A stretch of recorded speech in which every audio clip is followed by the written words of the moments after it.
empresa que está em ascensão e ela está sendo vítima de uma violência doméstica no ambiente dela. Esta mulher vai ter condição de gerenciar o trabalho de ascensão dessa empresa? Como será aferida essa categoria? Como será aferida? Como será anotada? Então, eu queria saber a sua opinião assim. Você acredita que mais que a repressão, essas ações que um prefeito pode adotar dentro da sua área territorial para fomentar o microempreendedorismo feminino ou até voos maiores, isso ajuda a diminuir essa questão? Porque ela não só atinge as mulheres, mas ela atinge o domus, que é a casa, e a família, com todos os participantes.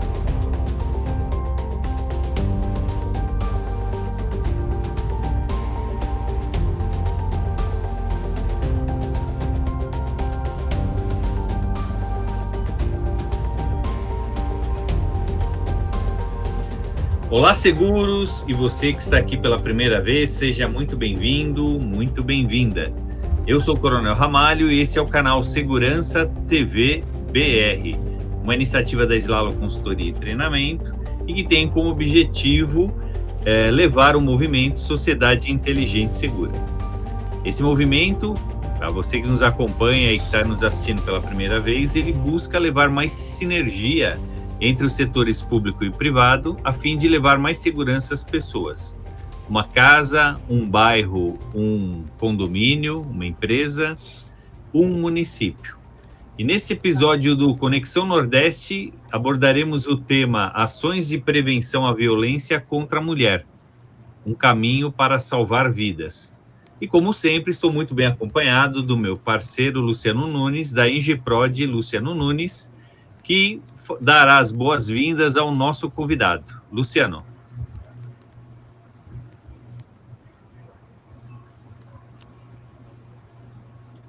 Olá a todos, meu nome é Luciano Nunes, sou engenheiro de produção.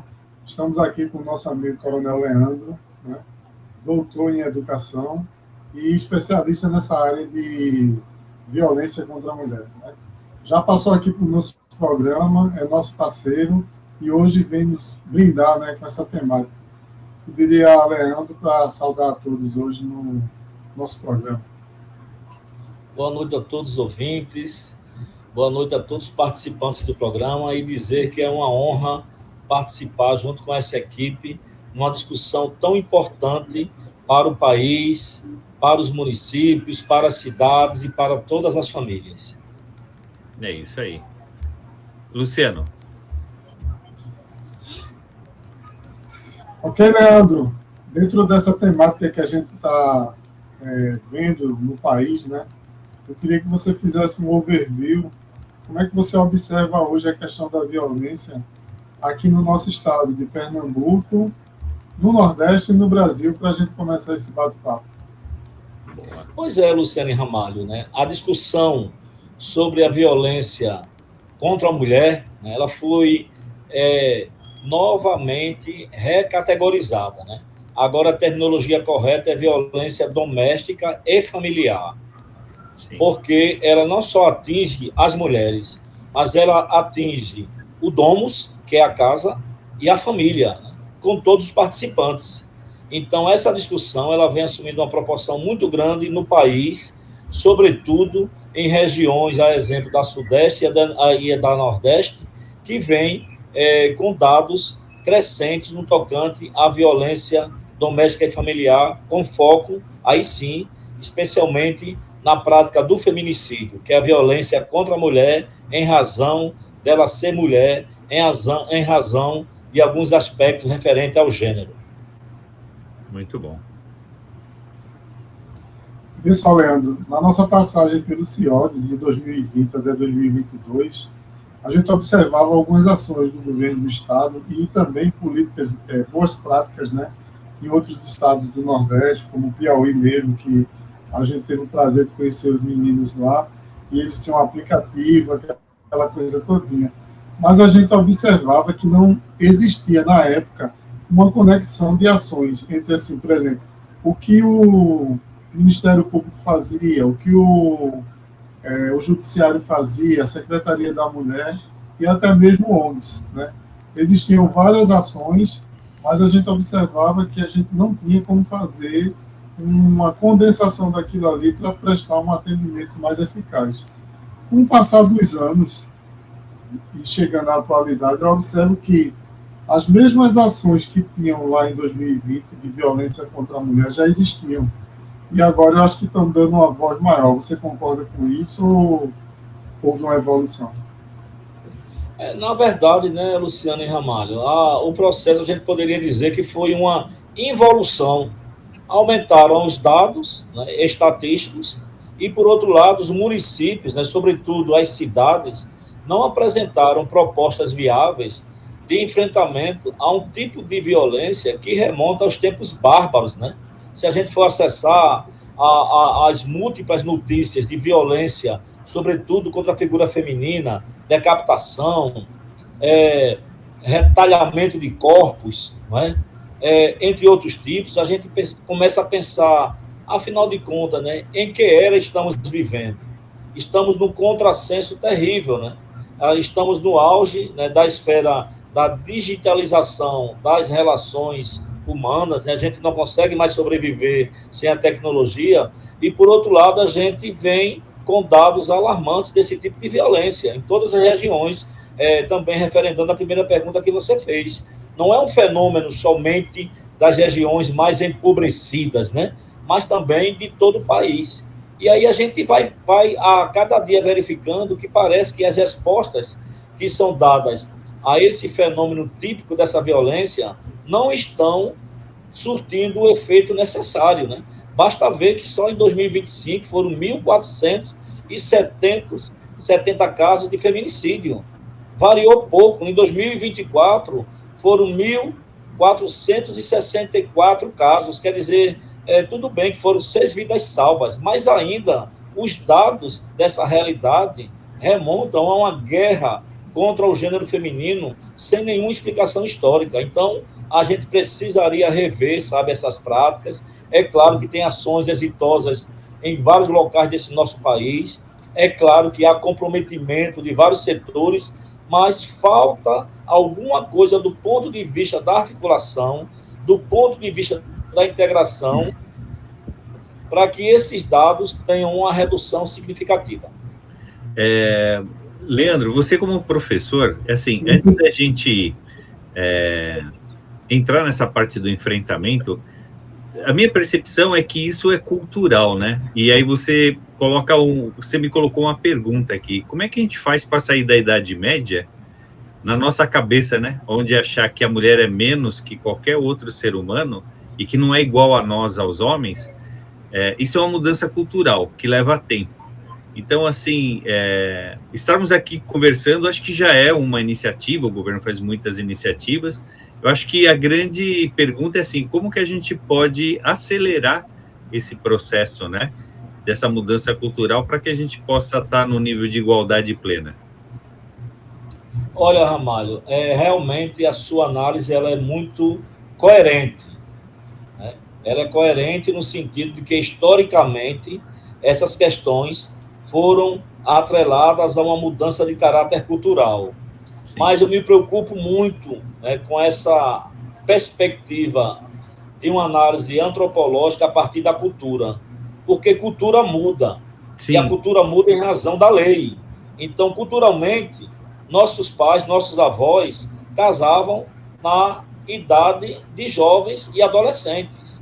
Hoje, isso daí é tipificado como crime.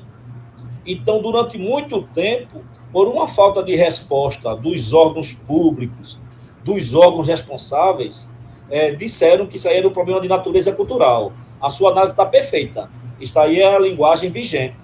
Mas, por outro lado, houve uma evolução significativa de ações, de publicações de leis, resoluções e outros documentos e regramentos que tipificaram essa ação como ação de caráter, né, horrenda, de caráter que afeta os direitos humanos em sua integralidade, em sua integridade. E aí, Ramalho, a gente convive com esses traços, diante de uma realidade que foi dita que culturalmente não mudava, e diante de leis que promovam ações mais propositivas. Então, falta uma dimensão dialogal entre aquilo que acha que é cultura, o homem espancar, bater a mulher, ter ela como posse, e também o amadurecimento da lei.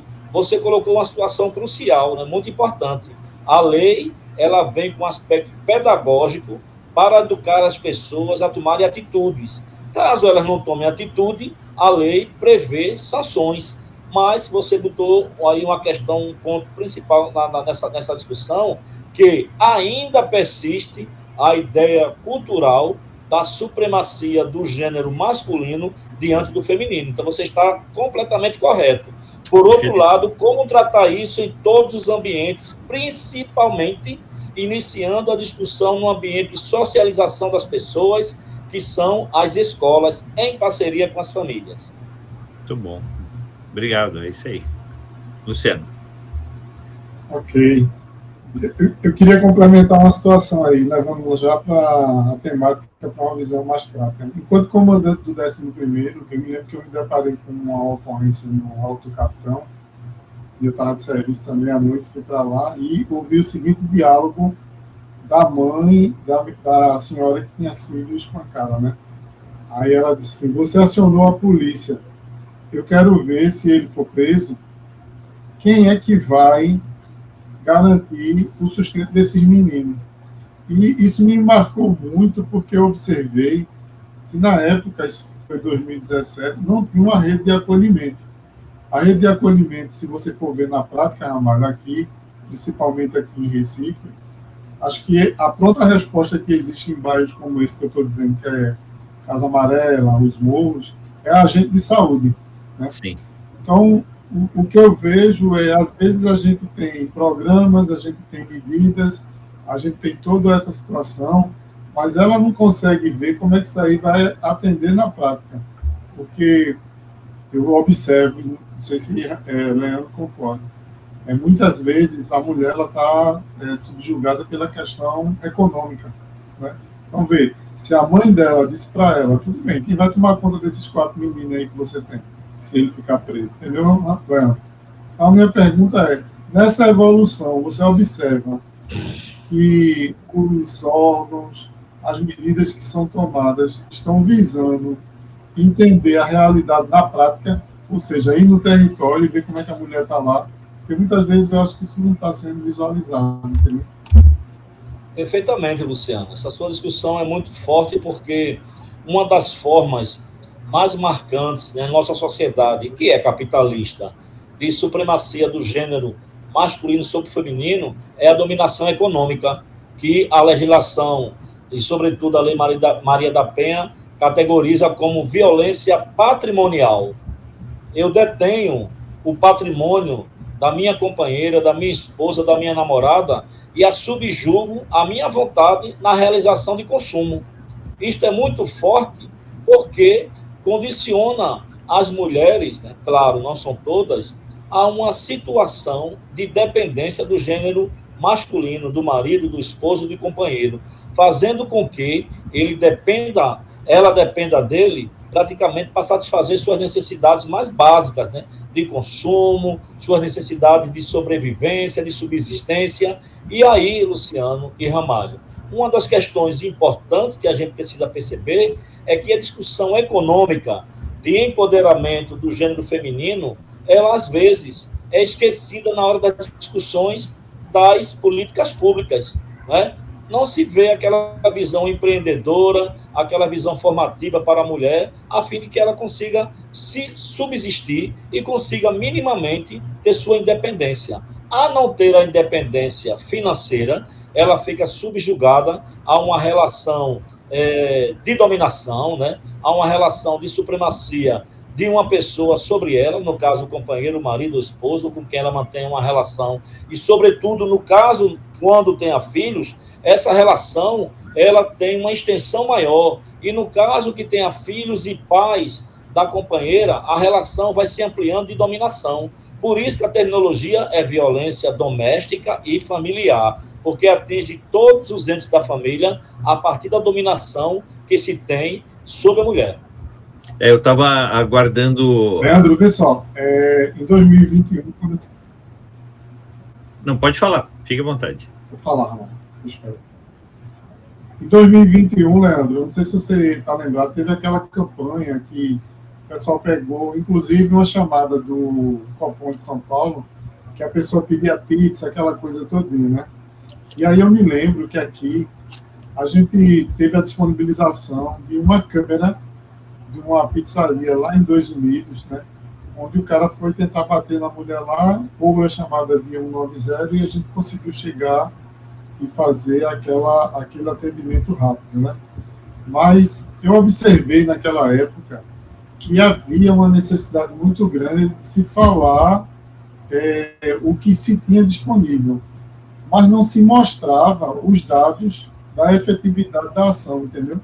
Inclusive, para você ter uma ideia, essa questão do gesto, de você subver, e quando chegasse numa drogaria, numa farmácia, ter o primeiro acolhimento, teve uma mídia muito grande, mas depois o pessoal ficou dizendo assim, tá tudo bem, se chegar uma pessoa nessa situação, o atendente do balcão ele está preparado, vai fazer o atendimento.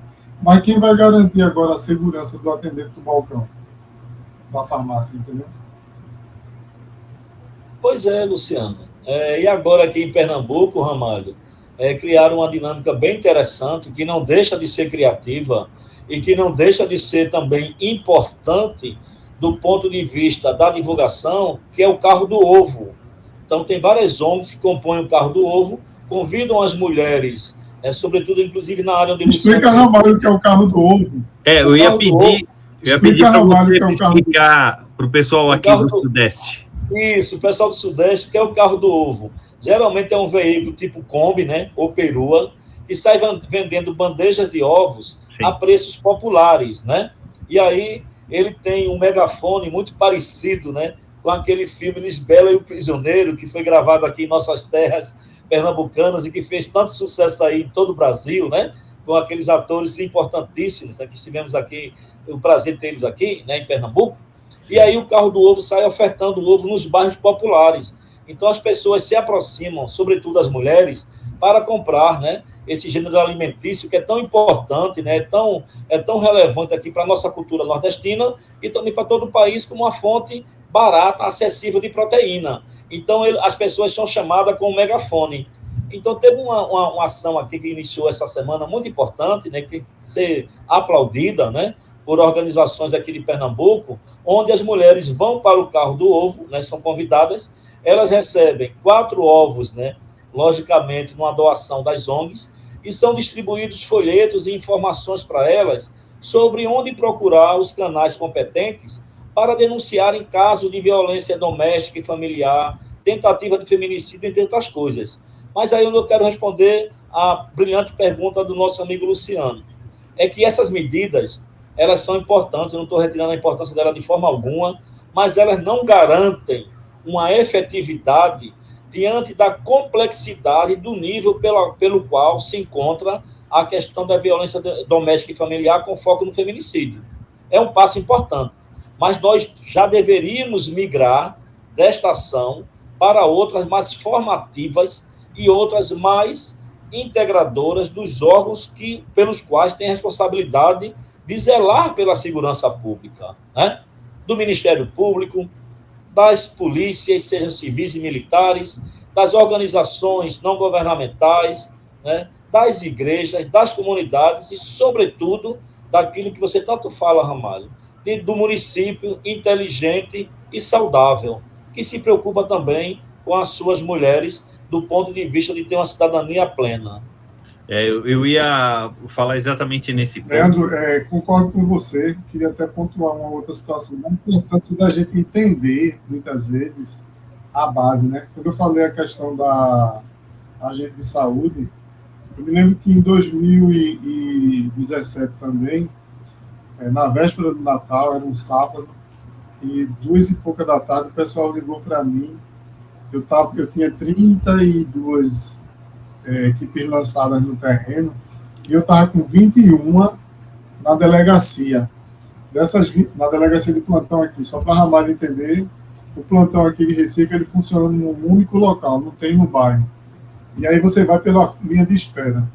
E aí estava preocupando a gente, por quê? Porque de 32 lançamentos eu estava com 21 parado lá na delegacia, vamos dizer, desde 14, 15 horas. Dessas 21, 10 era encaminhamento via Maria da Penha. E aí a gente pensou assim, poxa, se na véspera do Natal foi desse jeito, imagina no Ano Novo. E aí, bicho, vê que coisa interessante. Um cabo, lá na seção de instrução, ele começou a analisar os dados lá, por isso que eu falo que o dado é importante. Aí ele disse, por que a gente não procura agente de saúde? Porque eles têm a rádio comunitária, aquela coisa todinha, e a gente faz um spot, né, uma mensagem, para a gente divulgar nas rádios dos morros e falar também lá no terminal integrado. E eu me lembro que o então cabo, que hoje é sargento Protásio, ele fez um spot que dizia assim, você conhece a Lei Maria da Penha? A Lei Maria da Penha prende, viu?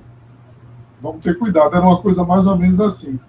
Aí, quando foi no outro final de semana, eu me lembro que eu não tive nenhum caso de Maria da Penha.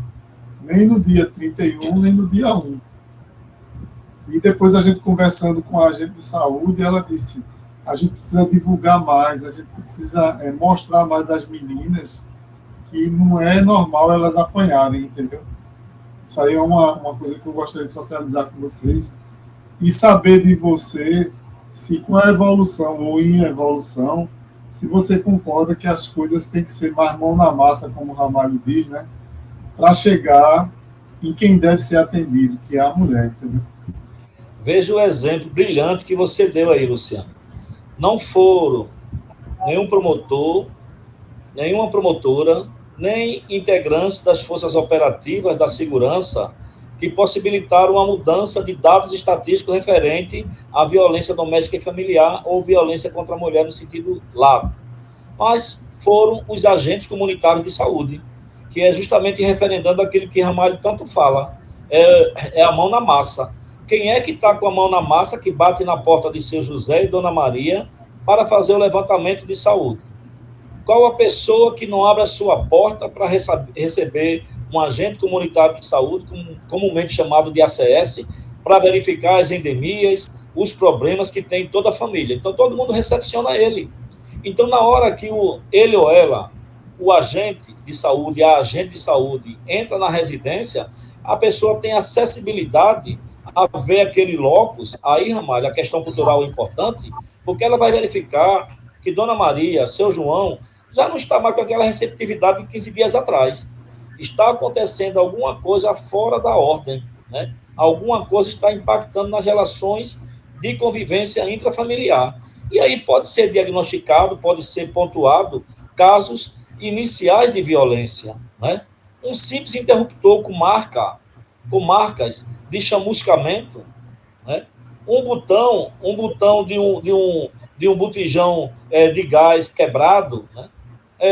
Um botão do fogão danificado poderão ser indícios que alguma coisa está acontecendo de maneira errada naquele ambiente. O que isso a gente quer dizer? Sem a integração, sem a participação de todos os setores da sociedade, principalmente dos municípios, nesse enfrentamento, qualquer ação ela é deficitária de resultados positivos. Então, seu exemplo foi brilhante para mostrar a importância e a relevância de profissionais que, inclusive, não estão diretamente ligados às pastas e às secretarias de segurança para a resolutividade efetiva de um problema tão amplo como é esse. Em 2006, eu acompanhando o presidente do Tribunal de Justiça nas minhas atividades aqui da Polícia Militar, eu tive o prazer de conhecer um prefeito que ele ganhou um prêmio de prefeito empreendedor pelo Sebrae, e o município dele tinha, à época, 30 mil habitantes, e ele fomentava já, desde aquela época, a ação empreendedora das mulheres, desde os primeiros negócios, as coisas mais simples. E eu vi aquilo com muito bons olhos, porque, Leandro, essa questão da resolução, a gente sabe que passa, às vezes, independente do sexo, né? Às vezes é uma pessoa que tem problema de embriaguez, de acesso à droga e tal, mas tudo que está acontecendo com o pai e com a mãe impacta de uma forma tão visceral no seio da família que, assim como os nossos pais, né, como diz a música, a gente acaba tendendo a ter essas mágoas, né, psicológicas, a ter esse impacto psicológico, e é muito difícil a gente quebrar o ciclo, né? Às vezes tem um histórico de um pai e de uma mãe que foram violentos e sermos equilibrados e carinhosos com os filhos. Então, desde aquela época, eu vi que o poder do gestor municipal, do prefeito, na sua região, né, no seu município, em 1/5.570 avos do território brasileiro, ele conseguir fomentar isso, mais que reprimir, fomentar essa questão do desenvolvimento econômico da mãe de família, né? As ações do governo, que a casa, por exemplo, ela é registrada no nome da mãe. Então, todas essas questões de poder, tanto na parte repressiva, né? Eu trabalhei numa área periférica que eu mediava esses conflitos atendendo ocorrência, e geralmente era de domingo à tarde, onde o marido se embriagava e tal, e era violento contra a mulher. Então, eu queria saber a sua opinião, assim, você acredita que mais que a repressão, essas ações que um prefeito pode adotar dentro da sua área territorial para fomentar o microempreendedorismo feminino, ou até voos maiores, isso ajuda a diminuir essa questão? Com certeza, Ramalho. Eu acho que sua pergunta está diretamente relacionada com a discussão de Luciano, do ponto de vista que a gente começou a nossa conversa inicialmente, né?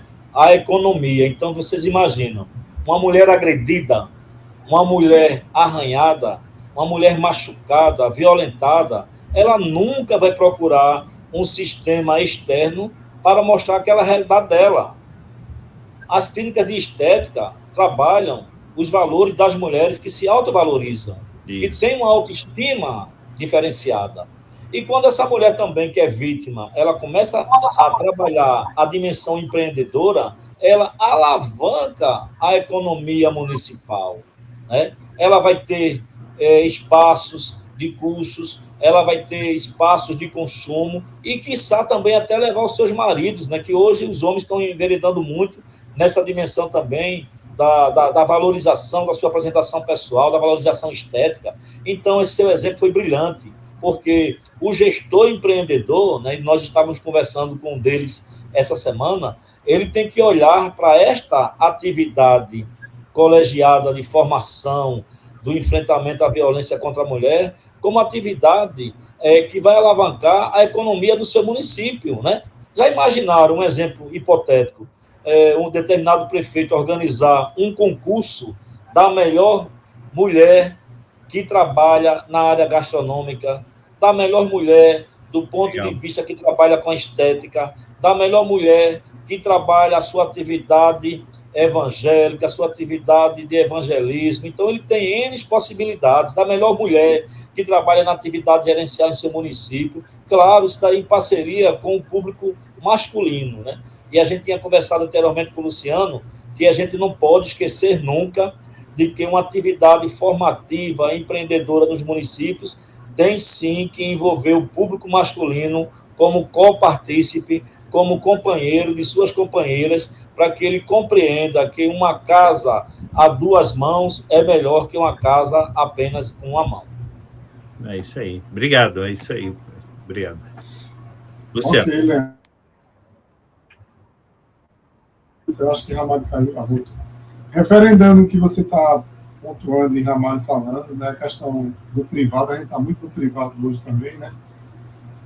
Eu noto que a gente não conseguiu ainda trazer para o lado da empresa essa relação, mas que afeta diretamente a produtividade. Eu não sei se Ramalho tem essa visão também no campo da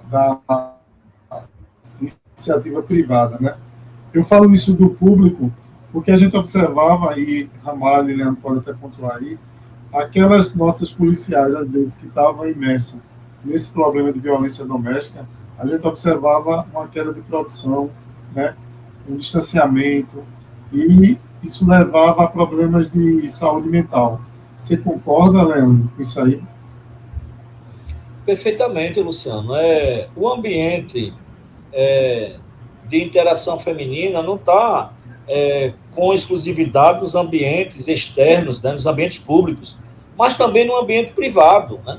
Então, essa discussão que a gente tem que levar dessas políticas, né, de enfrentamento à violência, não pode nunca deixar o olhar sobre o ambiente privado, né?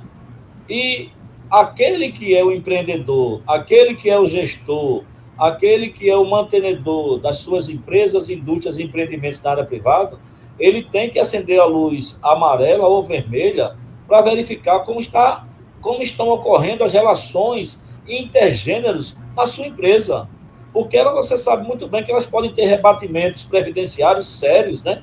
Inclusive judiciais, e que também podem impactar na produção. Imagina uma mulher que no ambiente privado, ela é uma gerente de uma grande empresa que está em ascensão e ela está sendo vítima de uma violência doméstica no ambiente dela. Esta mulher vai ter condição de gerenciar o trabalho de ascensão dessa empresa? Como será aferida essa categoria? Como será aferida? Como será anotada? Então, a empresa privada, acho que ela seja um dos espaços mais importantes de se pontuar. É claro que isso aí passa por todo o processo de acompanhamento da produção, de acompanhamento, inclusive, da higiene mental dessas mulheres, da saúde mental dessas mulheres e o impacto nas suas atividades trabalhistas. Então, acredito que hoje esta discussão ela não está restrita, em hipótese alguma, ao ambiente meramente público, mas, sobretudo, ela também se externaliza no ambiente privado, no ambiente empreendedor, no ambiente empresarial. Eu ia complementar, lembrando que houve uma alteração recente da NR1, falando dessa questão da saúde mental, que eu acho que se conecta bastante ao tema aqui.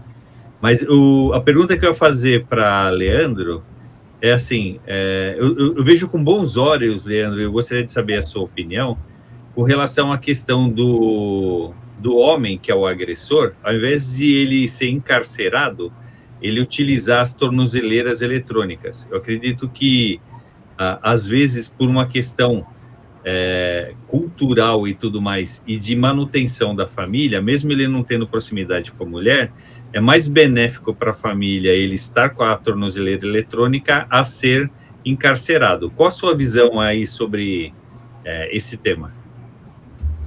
Na verdade, Ramalho, isso é uma discussão bastante inflamada, né? Porque há posicionamentos muito divergentes, né? Este homem que está sendo monitorado, né? Sim. por uma medida restritiva, né? Por uma medida protetiva diante de alguma agressão que ele praticou contra a mulher, ele não é facilmente absorvido no mercado de trabalho, né? A tornozeleira eletrônica, guardadas as suas interpretações de vários níveis, ela ainda constitui como uma marca, né? Veja que a gente começou a falar que o crime de violência doméstica, ele é um crime que remonta a alguns hábitos, né? Eu acho que não é nem da alta idade média, é da baixa idade média, né? A gente assiste aquelas minisséries dos Vikings e vê tanta coisa. E a tornozeleira não deixa de ser também esse gesto.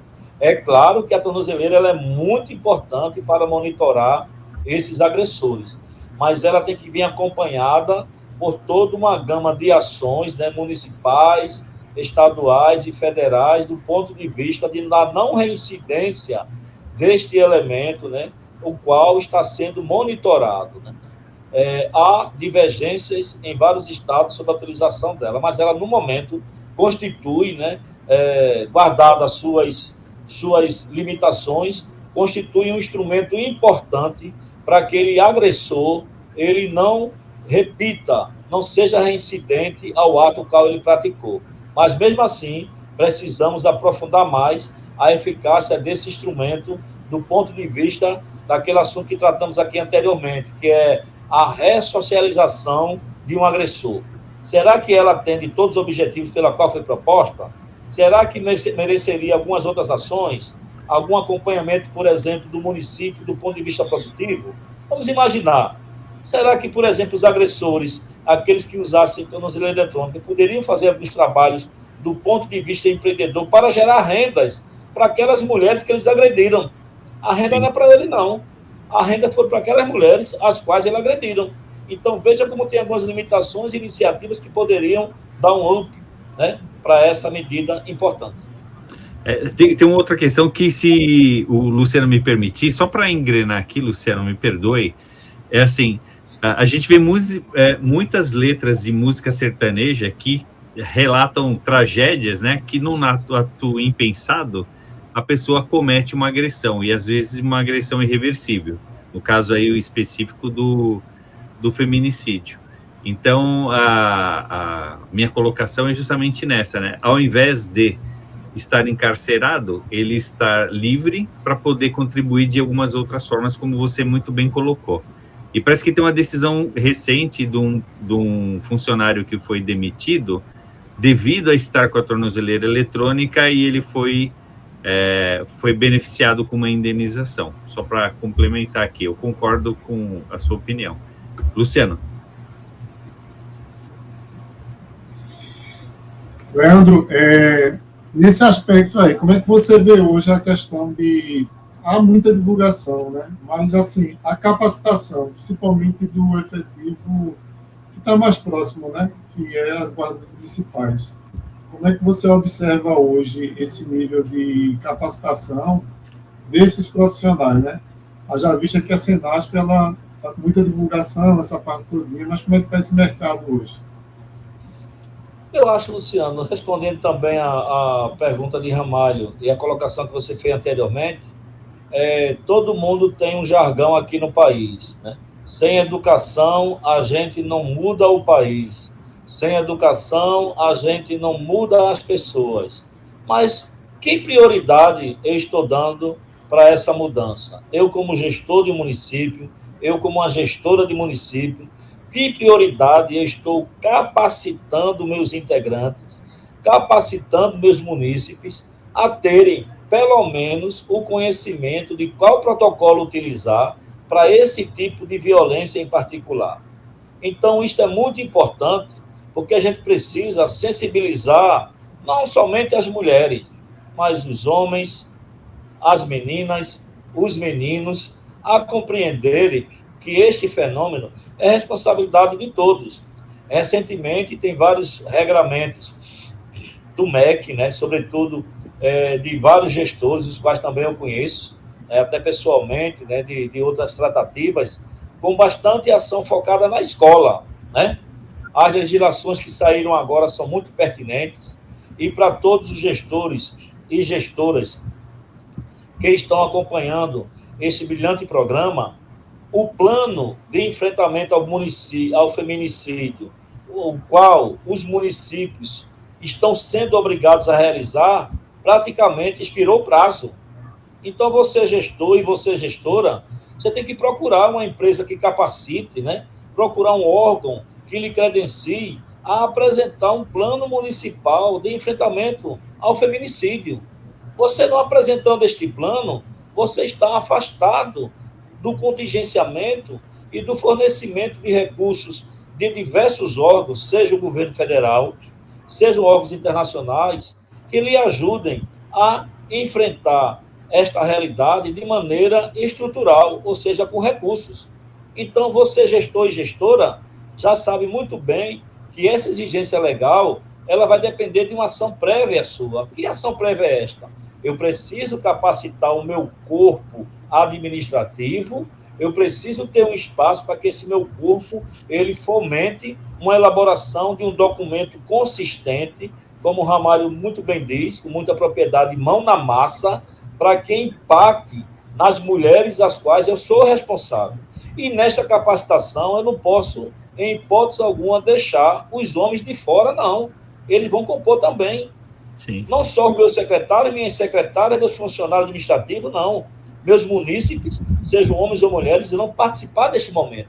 E com isso daí, eu credencio meu município a dialogar com os órgãos de fomento e receberem recursos para que eu possa aplicar nas demais ações de diversas secretarias, seja da saúde, seja da segurança pública, seja da assistência social, seja da educação, o que for. Então, Luciano, é muito importante, e Ramalho, que eu, gestor e gestora, saiba que eu já estou atrasado nesta ação que ela vai me credenciar a eu dialogar com esses órgãos de fomento, sobretudo na liberação de recursos.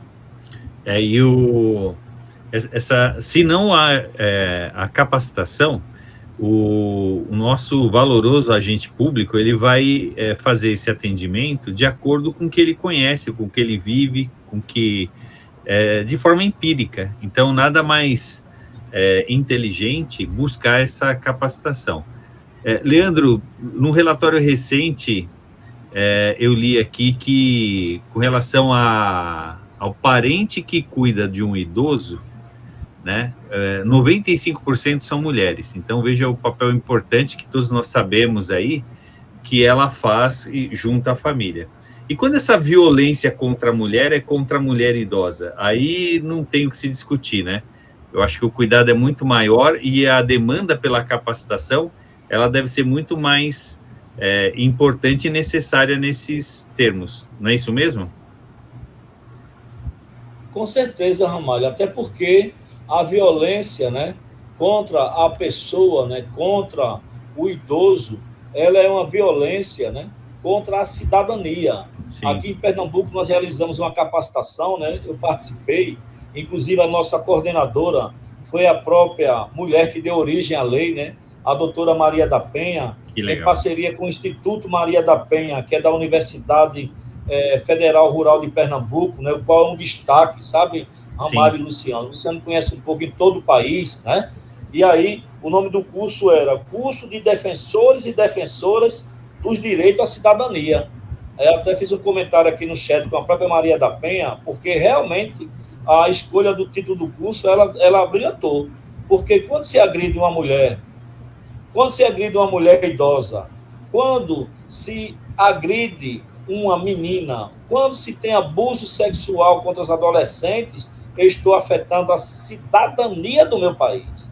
Eu estou negando a essas pessoas de serem cidadãs de direito, né, de fato. Então, é uma ação, Ramalho, que ela realmente perpassa o âmago de todo o país.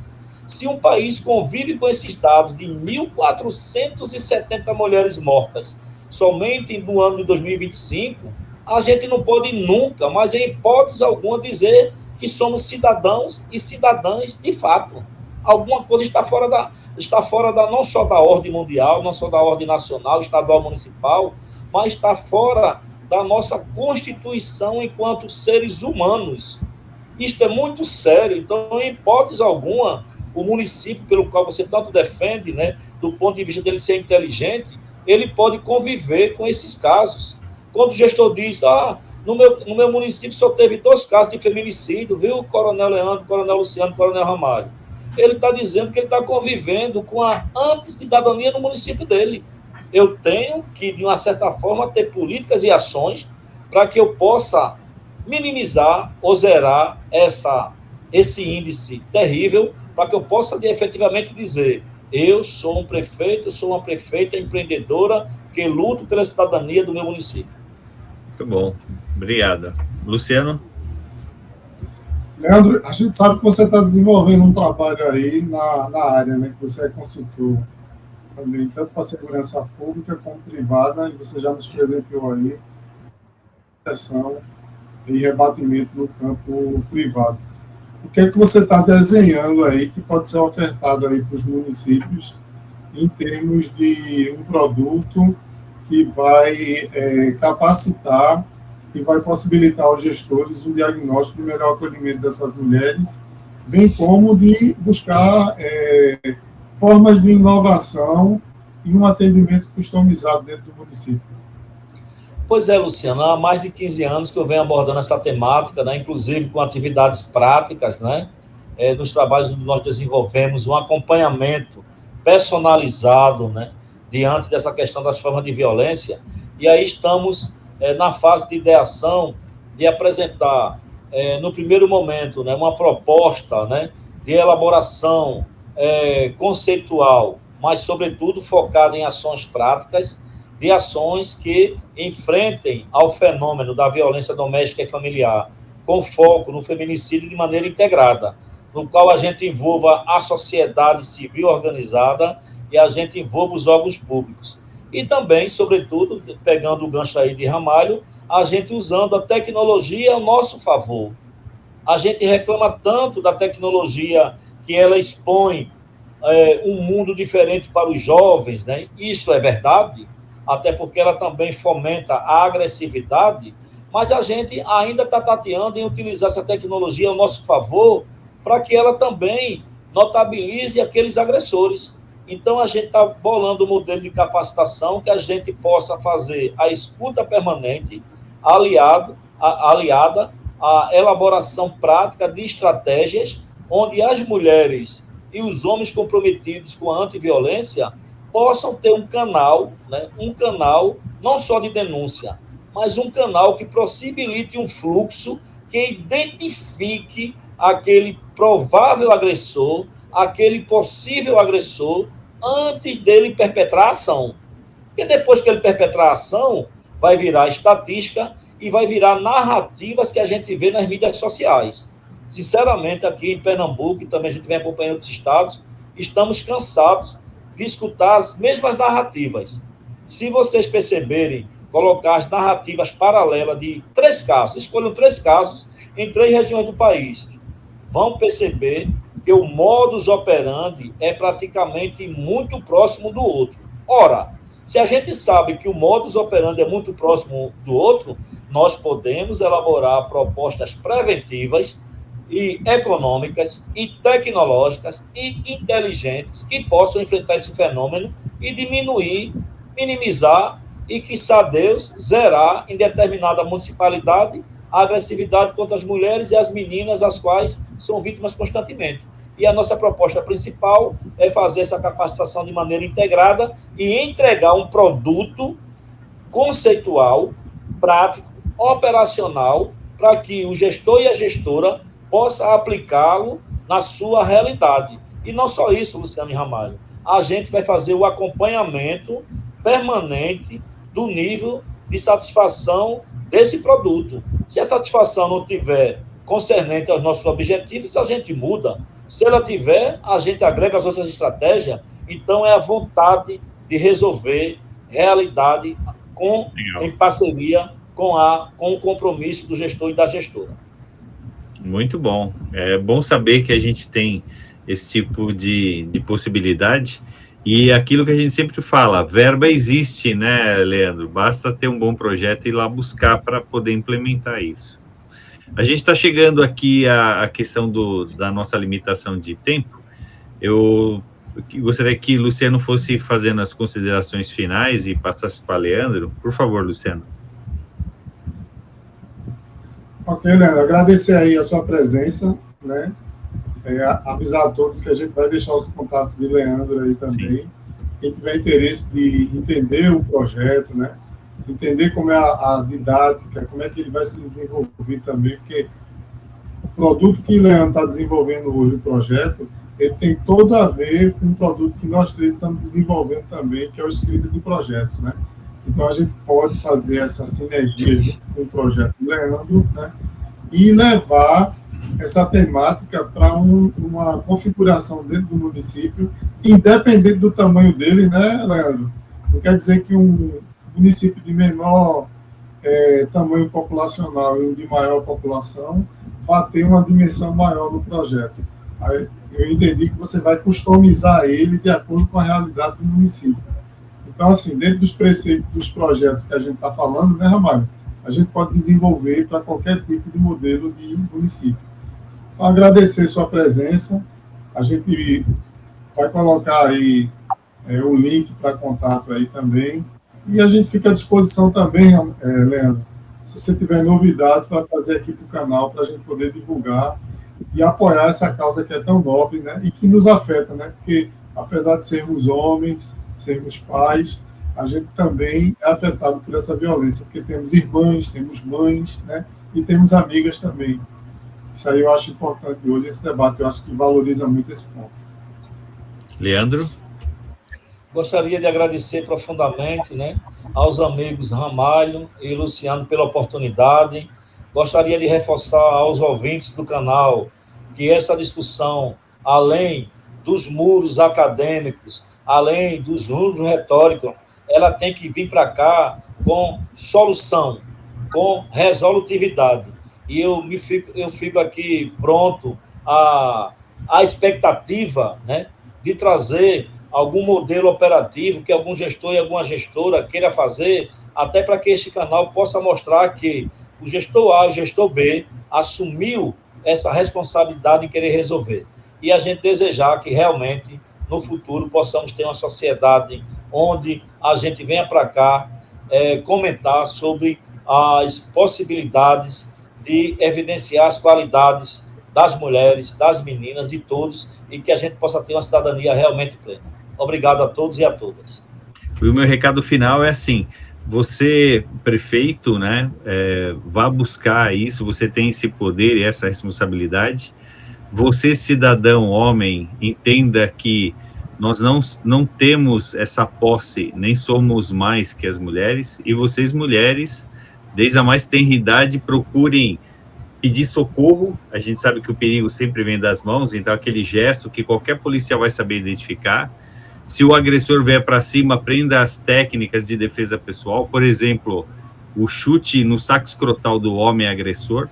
E temos várias coisas para colocar a mão e o pé na massa, mas mais que isso, a gente tem que não só ficar parado e tomar uma atitude, cada um dentro da sua esfera de atribuição, dentro do seu grau de responsabilidade.